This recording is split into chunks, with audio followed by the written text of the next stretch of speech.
também muito grande do Estado começar a vir a atrair, né? E aí a gente realmente agregar mais valor na madeira de floresta plantada, né?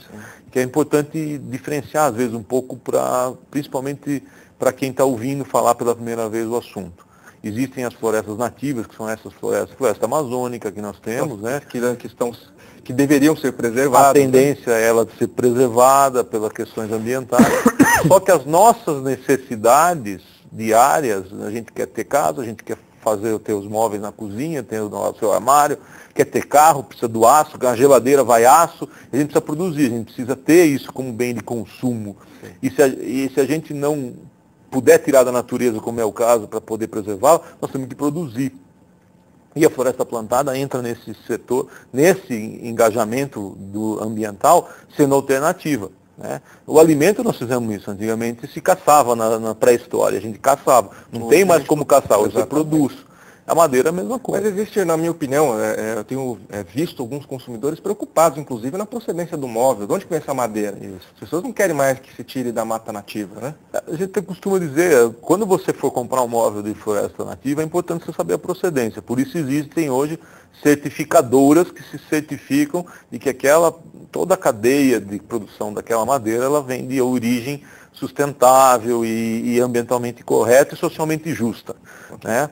E a madeira floresta plantada, ela já praticamente tem um carimbo já de origem, porque ela foi plantada para aquilo. Ela é exótica, ela não é nativa normalmente, são florestas exóticas, né? Ou seja, foram trazidas de fora e aqui se adaptaram muito bem, como tudo que foi, café, cana, tudo é exótico, veio para o Brasil. Perfeito. E aqui se produz. Eu acho que a única coisa que a gente tem aqui é goiaba e jabuticaba, o resto... Não, deve ter outras frutas por aí, viu, Júnior? Das frutas do cerrado, exatamente, que a gente tem, mas a própria madeira que se adaptou muito bem aqui, o eucalipto, o pino, que se tem uma pesquisa, uma tecnologia muito grande envolvida, fora outras, né? A cássia, a teca, que se fala muito, o anandi, aí já nativo, né? Então você tem esse setor produzindo essa madeira. Se ela foi plantada, teoricamente ela já tem uma origem não degradante, ou não que não destruiu, porque ela foi plantada para ser consumida. Né? Então eu acho que isso é a importância da floresta plantada, tirar a pressão do meio ambiente. E, vamos dizer, as pessoas hoje, os produtores rurais, por exemplo, você acredita que eles estão enxergando isso como oportunidade? O que é a tendência hoje nesse segmento? Bom, a tendência, principalmente a gente fala aqui em caso de Mato Grosso do Sul, é que a floresta possa ocupar uma pequena parte, um espaço daquilo que se produzia com a pecuária extensiva, que hoje é não tão rentável mais para o produtor, né, e que os solos dessas regiões onde foram produzidas foram muito degradados e economicamente ele não conseguiu recuperar. Então esses espaços nós vamos ocupar talvez com floresta e até fazer um negócio interessante que a gente está vendo acontecer muito, que é o consorciamento. Você não sai da sua atividade principal como pecuária, né? Porque a região que a gente está desenvolvendo ela é basicamente pecuária, não existe outra atividade Sul, sem dúvida. No Mato Grosso do Sul aqui, né? Então, e a consorciamento é uma coisa interessante, porque você continua na sua atividade principal e de repente começa a produzir madeira para uma outra finalidade, dando uma atividade econômica secundária àquela atividade principal sua. Isso diversifica, porque é outro mercado. Às vezes Mas por que chama consorciamento? De que maneira o produtor rural ele entra num consórcio ou ele o consórcio é na produção, é da terra. Né? Okay. Você planta árvores e no meio você deixa pastagem. Você planta árvores, às vezes, com mais espaçamento.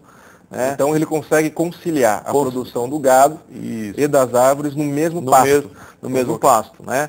Abrindo um pouco mais, porque você não pode sombrear tanto. E aí você pode criar o gado entre as árvores, né? E existem pesquisas, a Embrapa Gado e Corte aqui de Campo Grande tem feito um trabalho de pesquisa em cima disso para orientar o produtor rural.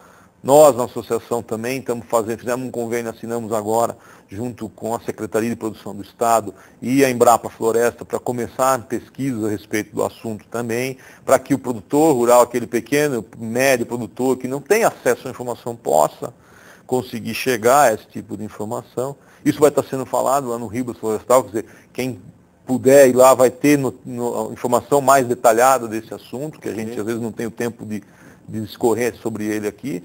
Mas esse processo de desenvolvimento, de trazer informação para o produtor é importante. Então, a floresta consorciada, a gente chama ela de silvipastoril. Né? Então, você tem a silvicultura, que é o plantio de árvores, em conjunto com em vez de você só ter a pecuária, né? Numa pastagem, só a pastagem ali. Você recupera um pouco mais o solo, tem uma cobertura melhor, tem a madeira como fonte de renda para a propriedade, quer dizer, tem ganhos positivos aí, ambientais, sociais e econômicos. Mas você tocou num assunto que eu já ouvi produtores rurais falando, que é muito interessante, que já descobri recentemente, até conversando com colegas, enfim, que conhecem bem floresta plantada, que é essa questão da terra. Dizem que a floresta plantada acaba com a terra. Como é que é isso? Isso aí é a mesma coisa que a gente ouvia falar que manga com leite mata, né?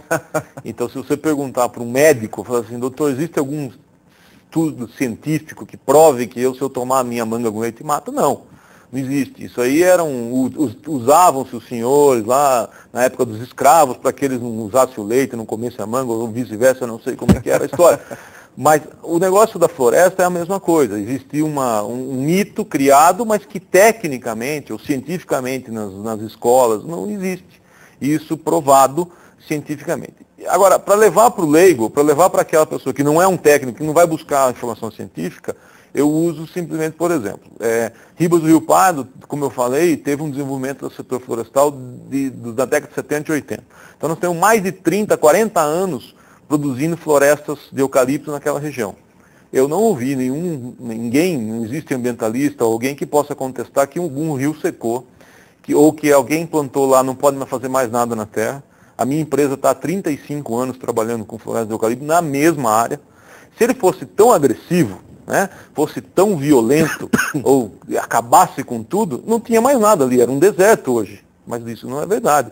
Ribas já é uma área, uma região que já foi, desde que foi criado, como terras mais, por exemplo, fracas, né? de pouca fertilidade. Muita areia, se não me Muita engano, areia, né? mas isso já foi. E o eucalipto se adapta muito bem a essa situação. E a pastagem de braquiária também. Então, se ela fosse tão violenta, né, esses processos. A indústria de papel celulose planta eucalipto há mais de 70 anos no Brasil. E elas estão hoje, aquelas que começaram isso, que é o caso da Suzano, em São Paulo, elas estão no mesmo lugar, plantando eucalipto nas mesmas áreas, fazem 70 anos. Se ele acabasse com isso, como é que alguém podia ficar 70 anos no mesmo lugar? E hoje em então, dia por aí quando você chegar, por exemplo, em São Paulo, né, dependendo da rodovia que você pega, você quilômetros de floresta plantada, quilômetros e quilômetros né, de empresas de celulose, papel, enfim, né? Isso tem que ser plantado porque nós temos nossa necessidade. Apesar de tudo isso, você vê quilômetros e quilômetros, o setor florestal tem 6 milhões de hectares com floresta plantada no Brasil. 6 milhões e meio hoje devemos estar atingindo no Brasil. Mato Grosso do Sul tem 320 mil hectares, talvez hoje atingindo... 50% então da produção de origem sul-mato-grossense. Não, 50 não, desculpe, é bem menos. Nós temos que é 300 mil e nós temos 6 milhões de hectares. Ok, perfeito. Nós ainda somos pequenos, ter uma tendência de ser muito grande. Mas os 6 milhões é menos de 2%, é 0,6% do território nacional. É muito pouco. A pecuária tem hoje no Brasil mais de quase 200 milhões de hectares.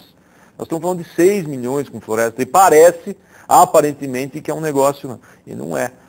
Ainda é pouco, mas mesmo assim é muito eficiente.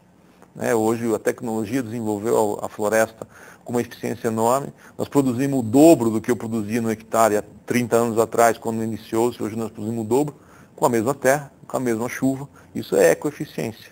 E a gente foi só fazendo seleção, como a pecuária faz, como em outras atividades. Você vai selecionando os melhores, vai selecionando, e chegando na melhor. Hoje a gente tem a silvicultura colodown.